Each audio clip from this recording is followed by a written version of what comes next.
பிள்ளைகள் இதோ பிள்ளைகள் கர்த்தரால் வரும் சுதந்திரம், கர்த்தரால் வரும் சுதந்திரம். கர்ப்பத்தின் கனி, கர்ப்பத்தின் கனி அவரால் கிடைக்கும் பலன், அவரால் கிடைக்கும் பலன். எல்லாம் சொல்லி இயேசுவின் நாமத்தினால, இயேசுவின் நாமத்தினால இந்த வசனத்தை, கர்ப்பத்தின் கனியை உம்முடைய சமூகத்துல, இயேசுவின் இரத்தத்தினால இந்த மகளை அர்ப்பணம் செய்கிறோம். இந்த வசனத்தை இந்த மகள் மேல் பதித்து இந்த மகளை ஆசீர்வதிக்கிறோம்.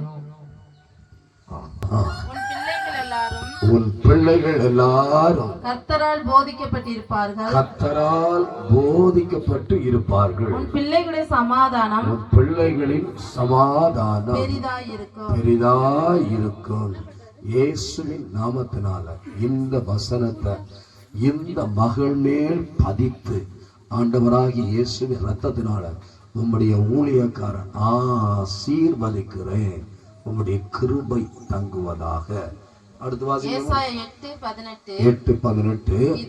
எல்லாம் சொல்லுங்க. இதோ நானும் கர்த்தர் எனக்கு கொடுத்த பிள்ளைகளும், கர்த்தர் எனக்கு கொடுத்த பிள்ளைகளும் சீயோன் பர்வதத்தில் வாசமாயிருக்கிற சேனைகளின் கர்த்தராலே இஸ்ரவேலில் அடையாளங்களாகவும் அற்புதங்களாகவும்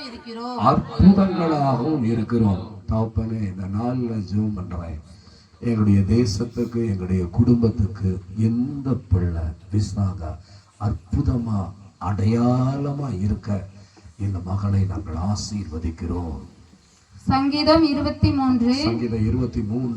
என் ஜீவனுள்ள நாளெல்லாம் நன்மையும் கிருபையும் என்னை தொடரும். நான் கர்த்தருடைய வீட்டிலே நீடித்த நாட்களாய் நிலைத்திருப்பேன். ஆண்டவரே, இந்த நாளிலிருந்து குடும்பத்துடைய பகுதியில ஆண்டவரே சமாதானம், சந்தோஷம், பெரிய மன அமைதி இயேசு ரத்தத்தினால இந்த பிள்ளைகள் மேல் வைக்கப்பட வேண்டும் என்று சொல்லி ஜெபம் பண்றோம்ப்பா.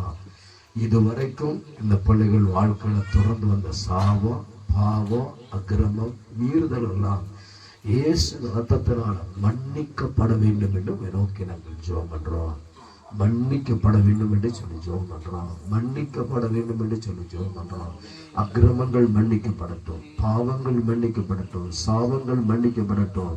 ஆண்டவராகிய இயேசுவின் இரத்தத்தினால் இன்றைய நாளிலிருந்து இந்த தாயின் வாழ்க்கையுடைய போது தன்னுடைய பிள்ளைகளுக்கு நன்மையை தொடர பிதா, குமாரன், பரிசுத்த ஆவியின் நாமத்தில் ஆசீர்வதிக்கிறோம்.